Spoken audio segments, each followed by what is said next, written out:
Йоан 19:30. Писанията казват: и Исус, като прие оцета, рече: свърши се. На първия разпети петък тълпата, която се събра на хълма извън стените на Йерусалим, гледайки към Голгота, видя Исус, който стоеше на кръста.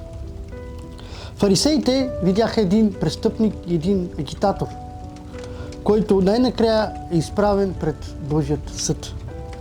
Войниците видяха един обикновен престъпник между двама крадци. Пилат видя един невинен човек, който трябва да бъде разпнат на кръста. Учениците видяха своят Господ Исус Христос на кръста, умиращ. Никой не видя това, което Исус видя. Какво видя Исус? Исус видя задачата изпълнена. Исус видя волята на Неговият баща изпълнена. Онова, за което Христос дойде, Той го извърши, а именно да умре и да изкупи греховете на людите си. С натискането на гвоздиите, стичащата се кръв и дъха му почти изчезнал, Той разказа истинската история. Свърши се. Гръцката дума тетелестай. Той извърши всичко. Платено е. Извършено е.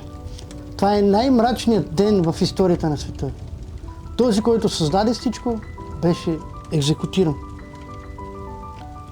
Те са били пешки, а той крал, но оставен да извърши волята на баща си. Пилат, Анна, Каифа, всеки прави своя ход, но триединният Бог има последния ход. Бог направи с този ход шах и мат. Свърши се. Тетелестай е най-великата дума от най-великия човек в най-великия ден в цялата вечност. Това е най-очарователната нота в цялата музика на Голгота. Никой преди и никой след това не е изрекал дума, която да носи толкова голяма стойност. Свърши се.